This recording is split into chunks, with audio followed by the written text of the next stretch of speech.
Oh,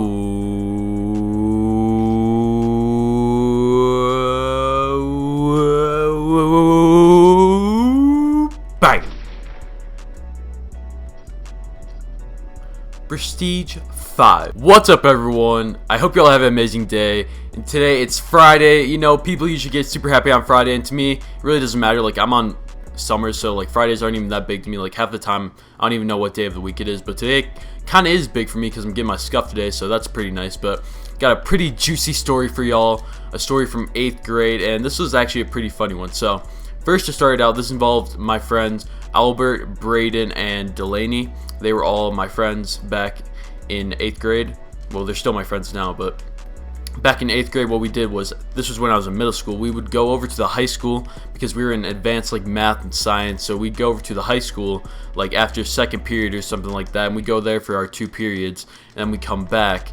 But like after we got back, we'd have a little time before the next period started because like the times between high school and middle school weren't perfectly lined up. So we get back and we'd still have a little bit of time. So what we do is, so we get back, and so here's like kind of the main office. Like, I'm trying to, like, the school's kind of like a rectangle in the way. So like in the front, there's like, you have the entrance to the school, and then to the right there's like the cafeteria, and then you go even more to the right, and then there's our lockers. So what we would do is we would get off, like we'd get dropped off by our bus, and we get like to the middle school, and then we would go through the cafeteria to our lockers, because when you get to our lockers, put up our books and all that stuff, and then we just wait a little bit, then go to our next period. So what we did was, through that cafeteria, there's like, you know, like the big lunch tables and all that, but like in the middle they would have like the trash cans and all that. Like, I don't know, it was a weird setup. So they would have like lunch tables, and then like in the middle there's like trash cans, and then by where you get the food they would have like silverware and stuff like that, but there was like plastic silverware and all that stuff. So what we do, like, they had the classic like forks, spoons, sporks, and stuff like that. But what I would do, I don't even know why I did this, but one day when we were deciding to walk back to our lockers, I just decided, hey, I'm just gonna grab a bunch of spoons, because like, I don't know, why not? Like, there's just a little amount of spoons, so I was like, okay, I'll just take them. So I just grabbed like a couple spoons. I was like, I don't even know, I just shoved them in my backpack. So I was like, I don't know. So that just kind of became a tradition. So what I do is, we'd come back from the high school like every single day, and then we just walk by and we just grab some spoons. Like, at the first, like, we didn't even know why, but we would take them, we would go to my locker. So I'll show you right now. So let me grab it. I got prepared for this. So what we do, we have our backpacks. Oh, I gotta kinda, the camera's not looking good. I'll kneel down, you know, we're working. So I got my backpack. We just come back from school, and we're like walking through, and we just be like, oh, here's like the spoons right here. You can't even see my face, but spoons are right here. We just grab them. We run back to our lockers, and then we get to our lockers. We'd like set our backpacks down inside our lockers, and we take it, and then we open this very front pouch. Just kind of like the same backpack I had back then. We'd have this like front pouch, and what we did was, we just take the spoons and we shove them in that pocket. So we just keep doing that day after day, wave after wave. Wait, gotta drink this smoothie. Good stuff. I did just brush my teeth though, so it doesn't taste very good. But so we do that every day. So we grab the spoons, we put them in my backpack. I'm still winded. What?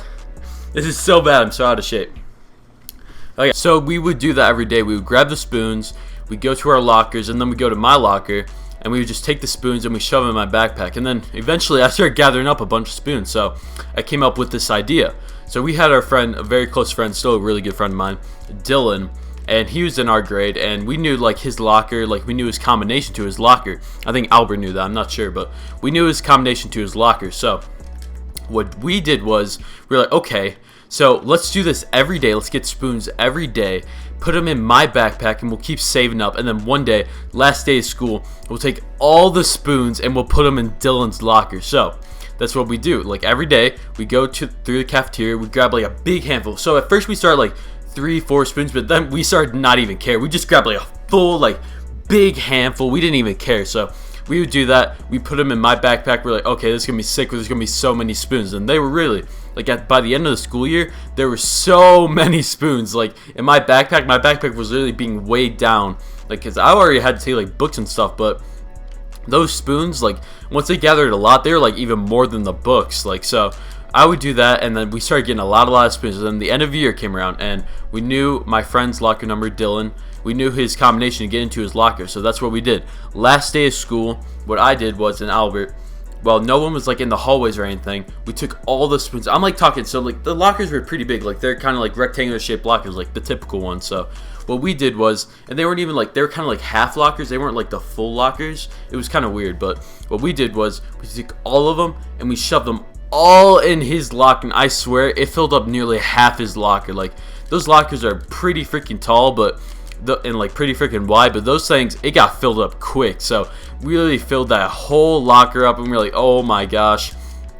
So last day of school, we did that, and then Dylan, he sees, like, he opens up his locker, and all the spoons fall out on the floor, and he's like, you know what, you're picking this up and I don't even care. So I was like, he's pretty big and he could like probably beat me up, so I was like, okay, I'll just do it, and it'll be a good friend, because you know, you do the prank, but you gotta clean it up. You can't make the guy that you pranked clean up the prank. So that's what I did. I got the spoons, and I was like, this is kind of bad, but I didn't even care. I just took the spoons off the floor, put them back in Dylan's locker, and I didn't even care. Like his locker was already cleared out. Like there's just some stuff in there, but he could like get that. He didn't have to like go digging through the spoons, but he got the rest of his stuff. I literally just put the spoons back in there. R.I.P. the janitor at Northwood Middle School, because he had to clean up all those spoons. He must have been like, what the heck?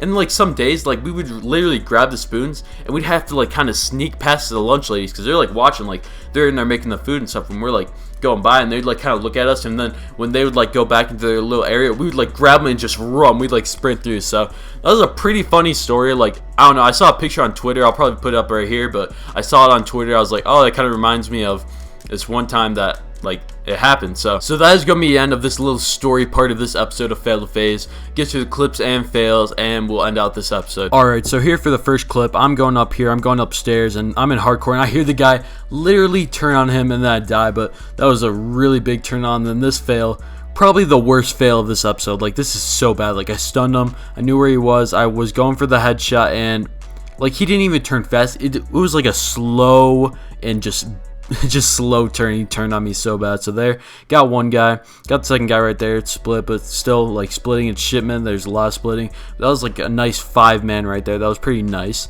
I dig it. But here's another fail. That was, oh, it was so close to being a triple. Like it was so close to lining up. And then here's a nice clip. Get that guy right there. I knew they're all spawning in this hangar. Get the second guy. Missed that shot right there, but then I get him.